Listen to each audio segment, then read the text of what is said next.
When I first saw Jamie's profile on the dating app, I felt an instant connection. Everything about them seemed perfect. The witty bio, the shared love for indie music, hiking, and even an oddly specific passion for obscure 80s horror movies. The conversations flowed like water, so natural and unforced, as if we'd known each other forever. After a few weeks of messaging, we decided to meet in person. Jamie suggested a quaint little restaurant downtown. Intimate, quiet, perfect for a first date. I spent an embarrassing amount of time getting ready, picking out the right outfit, rehearsing casual but clever lines in the mirror. Butterflies swirled in my stomach as I arrived at the restaurant, and when I spotted Jamie at the table, the nerves melted away. They were even more striking in person. Charming smile, warm eyes, and an effortless coolness that put me at ease. "Hi, it's so great to finally meet you," I said as I slid into the chair across from them. Jamie smiled, but it was smaller than I expected, almost hesitant. "Likewise, you look just like I imagined." That should have been a compliment, but something about the way they said it made my skin prickle. We ordered drinks, and as we sipped, the conversation started. Differently than I anticipated. Online, Jamie had been quick-witted and engaging. In person, they were reserved, answering my questions with short, clipped responses. "So you're into hiking?" I asked, desperate to break the ice. Jamie nodded. "Yeah, you went to Zion last year, right? That looked amazing." I froze, my smile faltering. Yeah. How'd you know that?" Jamie laughed lightly. "Oh, you posted about it? The sunset photo by the canyon? It was gorgeous." I didn't remember mentioning Zion in our chats. My heart skipped a beat, but I quickly brushed it off. It wasn't hard to find someone's social media these days. The night went on, and the more Jamie talked, the more I felt the hairs on my neck standing on end. They knew too much. Details about my friends, my favorite coffee shop, even the name of the dog I'd had growing up. "You have such a close bond with your sister," Jamie said at one point, swirling the wine in their glass. "It's sweet how you two always go to that pumpkin patch every October." I hadn't told them about my sister. I forced a smile, my fingers gripping the edge of the table. "Yeah, it's tradition." Jamie leaned forward, their smile widening. "I just think it's so cool how open you are online. It makes you feel real, you know? Like I already know you." That's when it clicked. My Instagram, my Facebook, everything was public. All those personal posts I'd shared over the years, thinking only friends or family would care, had been open for anyone to see, including Jamie. Suddenly, their perfect knowledge of my life felt less like serendipity and more like calculation. I tried to steer the conversation to safer waters, but Jamie's eyes never left mine, their smile unflinching. "I've really been looking forward to this," they said, their voice soft but heavy with meaning. "It's like, I already knew we'd get along, you know? Like fate." I laughed nervously. "Yeah, it's been nice." Jamie's expression shifted, almost imperceptibly, as if they sensed my unease. "Are you okay?" they asked. "You seem distant." I nodded too quickly. "Yeah, just tired. Long day at work." Their gaze lingered on me for a beat too long before they smiled again. "Of course, you work hard, always pulling late nights at the office. It's admirable." My blood ran cold. I hadn't told them where I worked. The air between us grew thicker as I scrambled for an excuse to leave. Jamie's voice was calm, conversational, but their words felt like a trap. "You know, it's funny," they said, tracing a finger along the rim of their glass. "When I first saw your profile, I thought, this is someone worth getting to know. I didn't want to mess it up." My throat tightened. "Yeah, well, dating apps are tricky, right? Never know who you'll meet." Jamie's smile faltered. "That's true. But sometimes you just know. You see someone and it's like they're meant to be in your life." My chair scraped against the floor as I stood abruptly. "I should get going. Early meeting tomorrow." Jamie's eyes darkened, but their smile didn't waver. "Of course. Can I walk you to your car?" The thought of being alone with them sent a chill down my spine. "No, that's okay. It's just around the corner." Jamie hesitated, then nodded. "All right. Text me when you get home." I mumbled something non-committal and practically bolted out of the restaurant. The cold night air hit my face like a slap, but it did little to calm my racing heart. As I hurried down the street, I glanced over my shoulder, half expecting to see Jamie following me. The street was empty, but the feeling of being watched clung to me like a second skin. When I reached my car, I locked the doors and sat there for a moment, gripping the steering wheel. My phone buzzed in my pocket, and I flinched. It was a text from Jamie. "You left so quickly. Did I do something wrong?" I didn't reply. Instead, I drove home, constantly checking my mirrors, convinced that a pair of headlights would be tailing me. When I finally stepped into my apartment, I locked the door and double-checked every window. My phone buzzed again. "I just want to make sure you're okay. You seemed off tonight." I blocked their number. For the next few days, I tried to shake the experience, but Jamie lingered in the corners of my mind. Then the messages started again, from different numbers, each one more insistent than the last. I thought we had something special. "Why won't you talk to me? You can't just ignore me." One night, as I scrolled through my Instagram, I noticed a new account had liked nearly every photo of mine. The username was unfamiliar, but the profile picture made my stomach churn. It was a photo of me, taken from a distance, walking to my car. I reported the account, but the damage was done. Over the next few weeks, I changed my social media settings to private, deleted the dating app, and started looking over my shoulder wherever I went. Jamie, or whoever they were, faded into the shadows, but the fear remained. It's easy to share your life online, to forget that the person on the other side of the screen isn't always who they seem. Jamie wasn't a charming stranger or a perfect match. They were a reminder. A reminder that sometimes you're not the one swiping right. Sometimes you're being watched.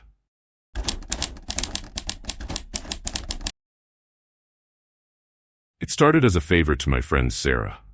She'd been insisting for months that I put myself out there and agreed to set me up on a blind date.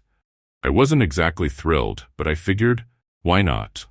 Worst case, it would be a free dinner and an awkward story to tell later. His name was Derek, and his texts had been polite and charming enough. We agreed to meet at a trendy little restaurant downtown, the kind of place with dim lighting and overpriced cocktails. I arrived first, settling into a cozy booth by the window. When Derek showed up, he was not what I expected. He wasn't bad looking. In fact, he had this sort of clean-cut, almost too perfect appearance. Neatly combed hair, a pressed button-up shirt, and a smile that didn't quite reach his eyes. Something about him immediately felt off, but I told myself I was being unfair. First impressions can be deceiving. "Claire?" he asked, extending a hand as he slid into the booth. "That's me," I said, shaking his hand. It was cold, and his grip lingered just a second too long. We exchanged the usual pleasantries, jobs, hobbies, how Sarah convinced me to come. But it wasn't long before the conversation veered into strange territory. "So," Derek said, leaning forward slightly, "do you collect anything?" The question caught me off guard. "Collect? Like what?" "Anything," he said, his smile growing. "Some people collect stamps or coins. I have a friend who collects antique keys. Isn't that fascinating? The things people choose to hold on to." "I guess," I said with a shrug. "I don't really collect anything, though." His eyes lit up like he'd found a puzzle to solve. "No little trinkets or souvenirs? Nothing sentimental?" I shook my head. "Not really. I'm more of a minimalist." Derek nodded thoughtfully, but there was something unsettling about the way he was looking at me, like he was trying to peel back layers I didn't even know I had. "You'd be surprised," he said after a pause. "Sometimes people don't realize they're collectors until someone points it out. Everyone has something they hold on to, even if they don't admit it." I laughed nervously. "Well, if I'm a secret collector, I'm not very good at it." Derek smiled again, but it didn't feel friendly this time. It felt calculated. The rest of dinner was a blur. Derek kept steering the conversation back to collections. What my parents kept in their house, whether I'd ever saved something from an ex, even what I thought about people who kept locks of hair or teeth as mementos. By the time the check came, I was more than ready to leave. "Thanks for dinner," I said, trying to keep things polite as I grabbed my coat. "Wait," Derek said, his tone sharp enough to make me pause. "We should go for a walk." I hesitated. "I don't think." "Just a quick one," he interrupted, already standing. "It's such a nice night, don't you think?" His eyes were fixed on mine, and there was something almost predatory in them. Against my better judgment, I nodded. "Sure," I said, forcing a smile. "Why not?" The night air was crisp, and the streets were quiet as we strolled through the neighborhood. Derek seemed more relaxed now, his hands stuffed into his pockets as he talked about his own collection. "I like to think of it as preserving memories," he said, his voice soft and reverent. "Every item tells a story, you know?" "What kind of things do you collect?" I asked, more out of obligation than curiosity. "Oh, all sorts," he said with a grin. "Little things, mostly, stuff people don't miss." "Like what?" He glanced at me sideways, his grin widening. "Souvenirs from friends' houses. A spoon, a book, sometimes a photo. It's amazing what people will part with without realizing it." I stopped walking. "Wait, are you saying you steal things?" "Steal?" Derek's expression darkened. "That's such an ugly word. I don't steal, I keep." "Okay," I said slowly, taking a small step back. "That's different." Derek's eyes narrowed. "You think I'm weird?" No, I said quickly, though my heart was racing. "I just wasn't expecting that is all." For a moment he stared at me, his face unreadable. Then he smiled again, but it didn't feel any less threatening. "Come on," he said, gesturing for me to keep walking. "I want to show you something." "I think I should probably head home," I said, trying to keep my voice steady. Derek stepped closer, his smile faltering. "Don't be like that, Claire. I thought we were having fun." "I'm just tired," I said, my voice trembling now. "It's been a long day." His hand shot out, gripping my arm. Not hard, but firm enough to send a chill down my spine. "Just a minute," he said, his tone colder now. "I want to show you something.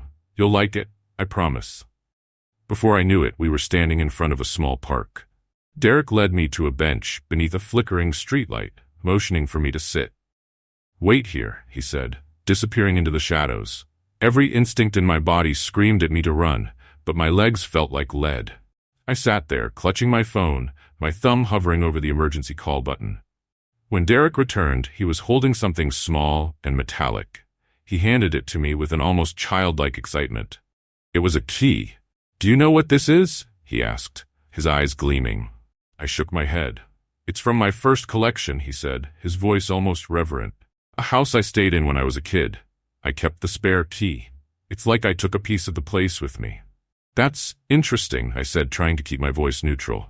Derek's smile faded. "You don't get it, do you?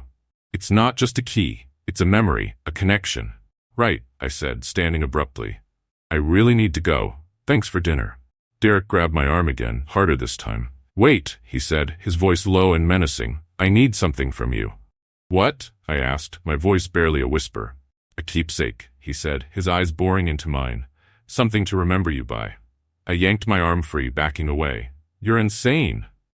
Derek's smile returned, but it was twisted now, almost manic.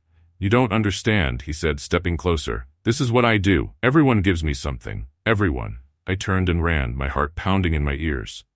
I didn't stop until I was inside my apartment, the door locked and bolted behind me. For the next few days, I couldn't shake the feeling that I was being watched. Every time I left the house, I felt Derek's eyes on me, though I never saw him. Then one morning, I noticed something missing.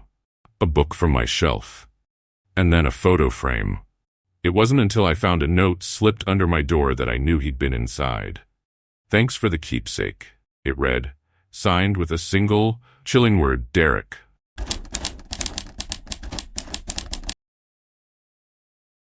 My partner, Emily, and I had been looking forward to a getaway for months. Life had been stressful. Work, bills, endless chores, and we desperately needed a break.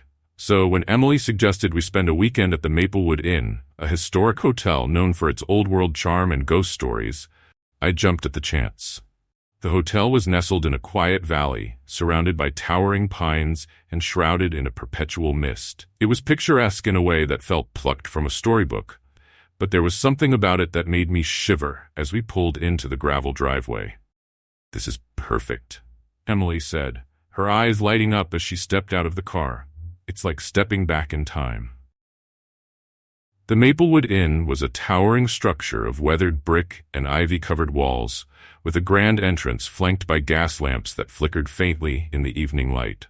Inside, the lobby was a blend of elegance and antiquity, with polished wood floors, a sweeping staircase, and chandeliers that cast a golden glow over everything. The receptionist, a thin woman with a tight smile, handed us the key to room 413. "Enjoy your stay," she said, but her voice lacked the warmth her words implied. Emily and I carried our bags up the creaky staircase, the sound of our footsteps echoing in the otherwise silent hallways.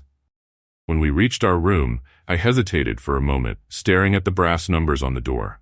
"Something wrong?" Emily asked. "No," I said quickly, shaking off the feeling. "Just tired." The room was lovely, quaint, with a four-poster bed, antique furniture, and lace curtains that framed a view of the misty woods outside. Emily immediately began unpacking while I flopped onto the bed, the mattress creaking under my weight. "This place is so charming," she said, opening a bottle of wine she'd brought. "Don't you think?" "Yeah," I replied, though I couldn't shake the feeling that the room was too quiet, as if it were holding its breath. That night, we fell asleep easily, the exhaustion of the drive catching up with us. But I woke up sometime after midnight, my skin prickling with cold. The room was dark except for the faint glow of moonlight filtering through the curtains. The air felt heavy, almost oppressive, and I realized the temperature had dropped significantly. "Emily?" I whispered, but she was fast asleep beside me. I sat up, rubbing my arms for warmth, when I heard it, a faint whisper, so soft I almost thought I'd imagined it. It came again, a little louder this time. "Leave." My heart pounded as I scanned the room. The shadows seemed to shift and stretch, taking shapes that defied logic. I reached over and shook Emily awake. "What is it?" she mumbled, her voice groggy. "Did you hear that?" "Hear what?" As if on cue, the whisper returned, clearer this time. "Leave, now." Emily sat up, her eyes wide. "Okay, what the hell was that?" Before I could answer, the bedside lamp flickered and went out, plunging the room into darkness. The temperature dropped even further, and I could see my breath fogging the air.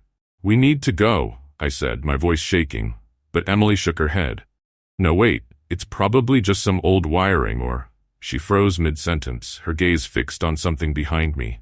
"Don't move," she whispered. I turned slowly, and my blood ran cold. Standing in the corner of the room was a figure, a woman in a tattered dress, her face obscured by long dark hair. She didn't move, didn't make a sound, but the air around her seemed to hum with an unnatural energy. I grabbed Emily's hand and bolted for the door, yanking it open and pulling her into the hallway. "What the hell was that?" I whispered, my voice trembling. Emily was pale, her hands shaking. "I don't know, but did you see her face?" I shook my head. "No. Why?" Emily swallowed hard.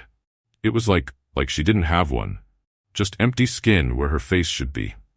We stood in the hallway for a long moment, trying to catch our breath. The silence of the hotel was deafening, and the shadows seemed to press in on us from all sides.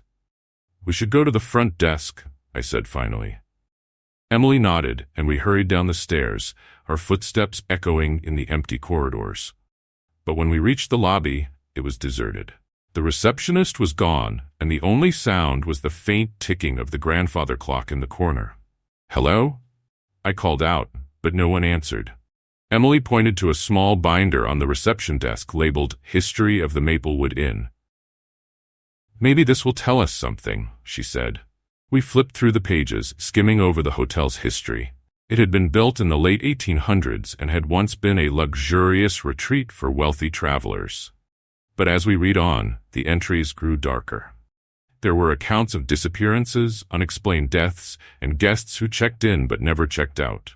One entry, dated 1923, caught my eye. "Room 413 has been closed indefinitely following the tragic death of a young woman. Guests have reported strange occurrences, including whispers, cold drafts, and sightings of a faceless apparition. Management advises avoiding this room." My stomach dropped. "Why would they put us in that room?" Emily whispered. Before I could answer, the lights in the lobby flickered and went out, leaving us in darkness.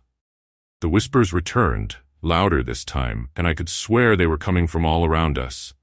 "We need to leave. Now," I said, grabbing Emily's hand. We ran for the front door, but when we tried to open it, it wouldn't budge. It was as if the hotel itself didn't want us to leave. "Come on," I yelled, throwing my weight against the door. But it didn't move. Suddenly, the whispers stopped. The silence was deafening, and for a moment I thought we might have a chance to escape. Then, a cold hand touched my shoulder. I spun around, but there was no one there.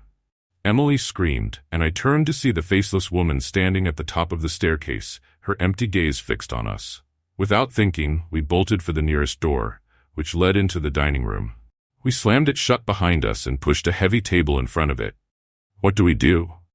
Emily whispered, her voice barely audible over her ragged breathing. "I don't know," I admitted. The room grew colder, and the whispers started again, louder and more frantic. I turned to Emily, ready to suggest we try breaking a window, but she was staring at the wall behind me, her face pale. I turned and saw them. Symbols, like the ones we'd seen in the room. They glowed faintly, pulsing with an otherworldly light. "I think they're trying to tell us something," Emily said. We moved closer, studying the symbols. One of them looked like an open door, another like a key. "Do you think it's a way out?" I asked. Emily nodded. "It has to be." We followed the symbols, which seemed to lead us through the hotel, down winding hallways and into the basement. The air grew heavier with each step, and I could feel the presence of something, or someone, following us. Finally, we reached an old wooden door marked with the same glowing symbols. "This has to be it," Emily said. I pushed it open, and we stepped into the cold night air. The forest loomed around us, and the hotel stood silent and dark behind us. We didn't stop running until we reached our car. As we sped away, I glanced in the rearview mirror and saw the faceless woman standing in the window of room 413, watching us. We never spoke of that night again, but I still dream about her sometimes. About her empty face and the whispers that followed us. And I know deep down that the Maplewood Inn hasn't seen the last of its guests.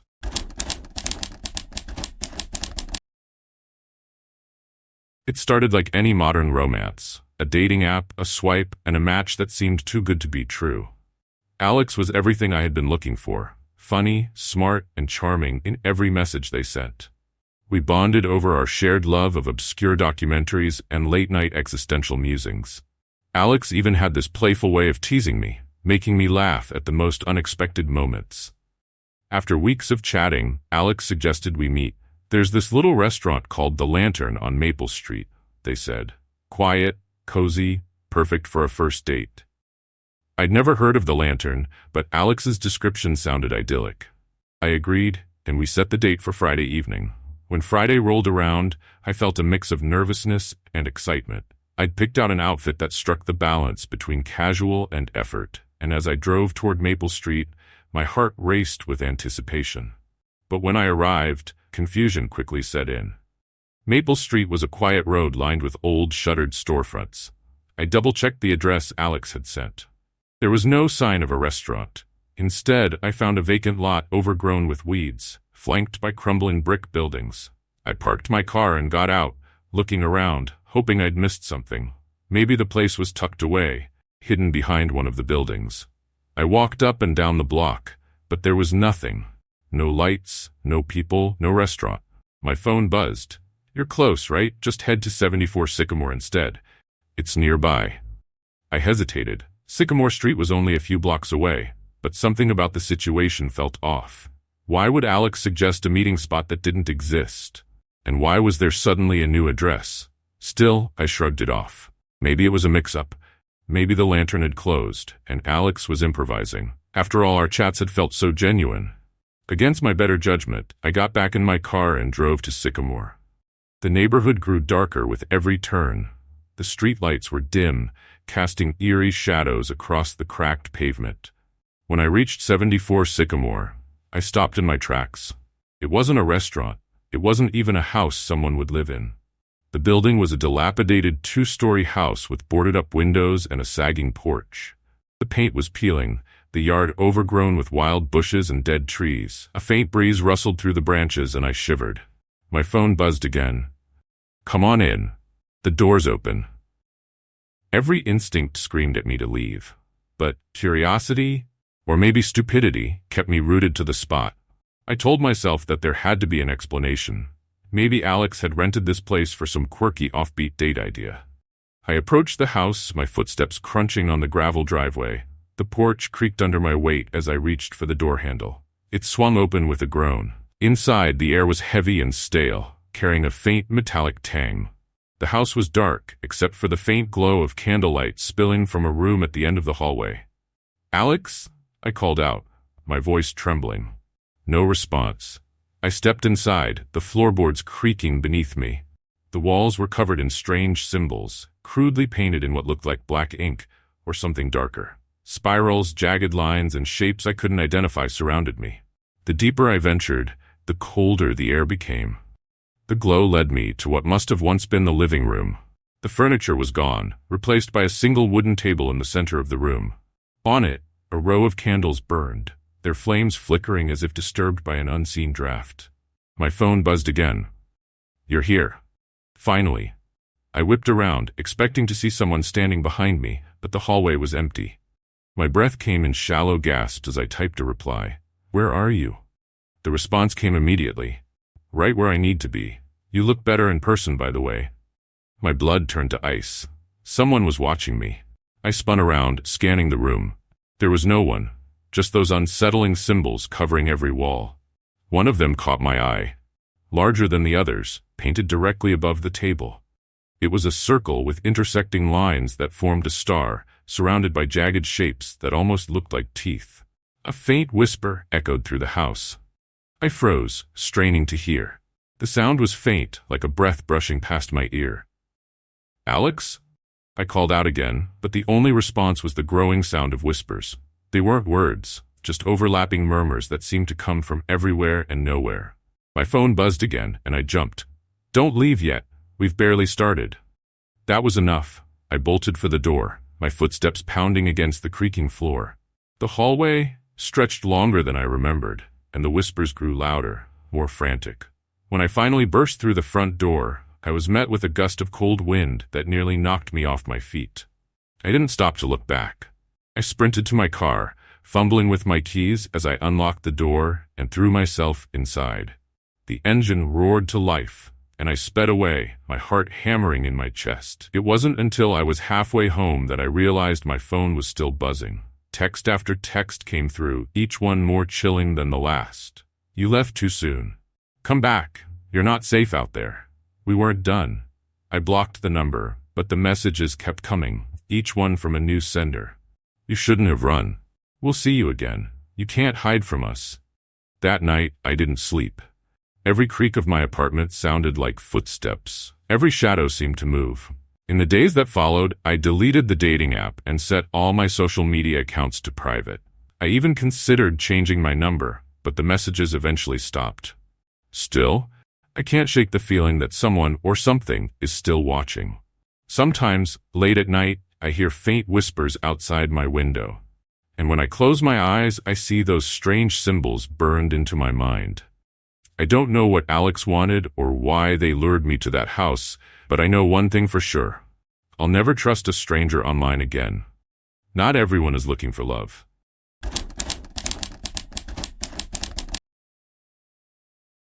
It was a quiet Friday night, and everything was perfect.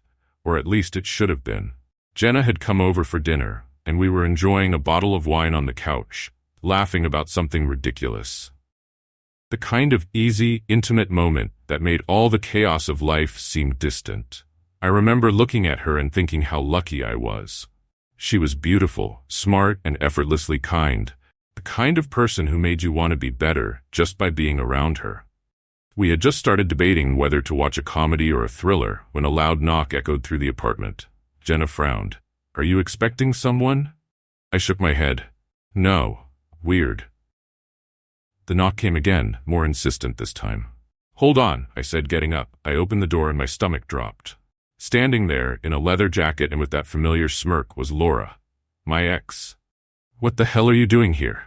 I asked, trying to keep my voice low. Laura shrugged as if showing up unannounced was the most natural thing in the world. "I was in the neighborhood." "You're supposed to be out of town," I said, my voice sharper now.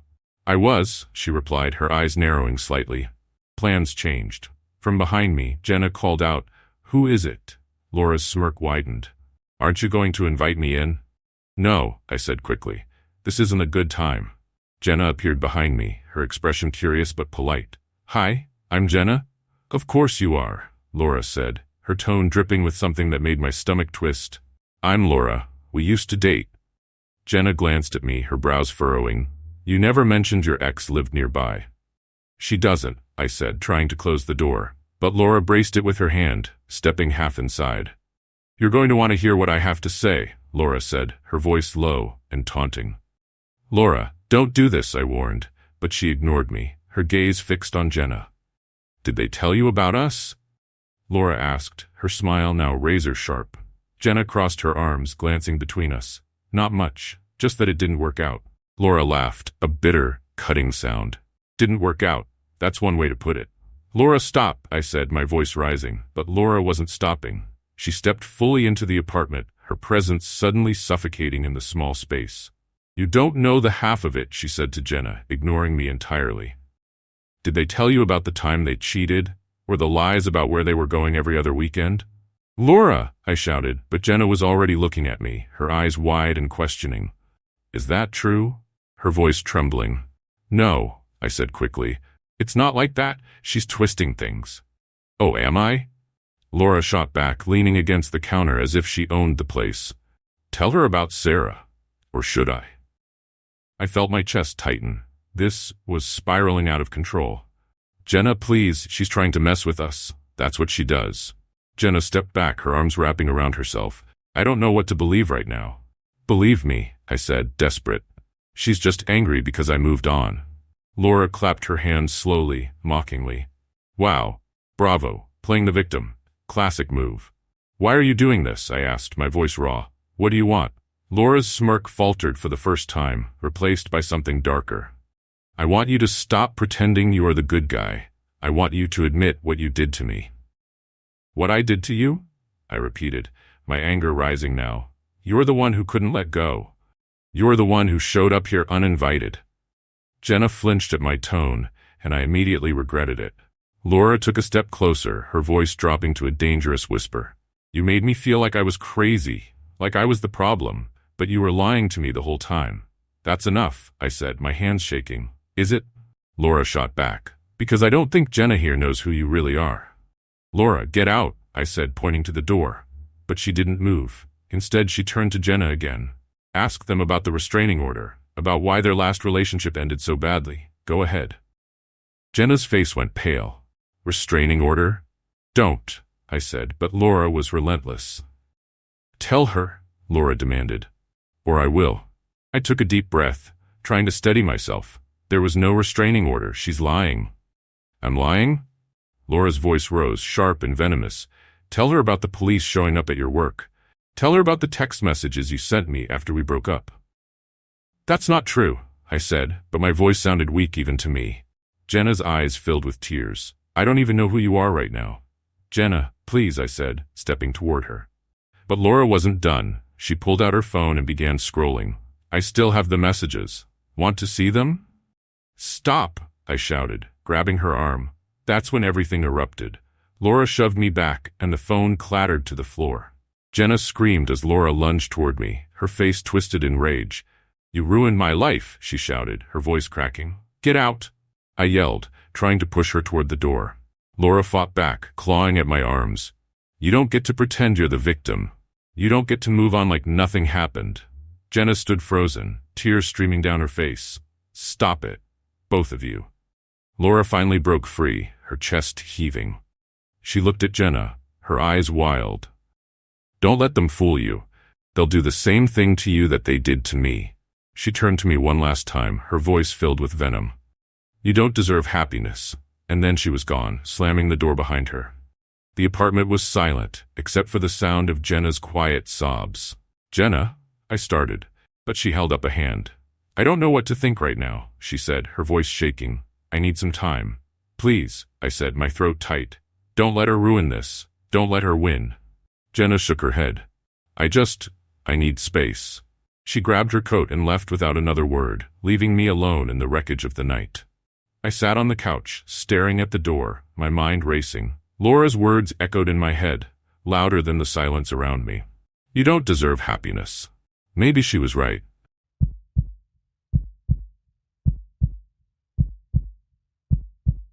Thanks for joining us in the shadows tonight. If you enjoyed these chilling tales, don't forget to hit that like button and subscribe for more spine-tingling stories every week. Have you got a story of your own? Share it in the comments below. We love hearing from you. And remember, the darkness holds many secrets. Are you brave enough to uncover them? Until next time, Keep your lights on and your doors locked. Sweet nightmares.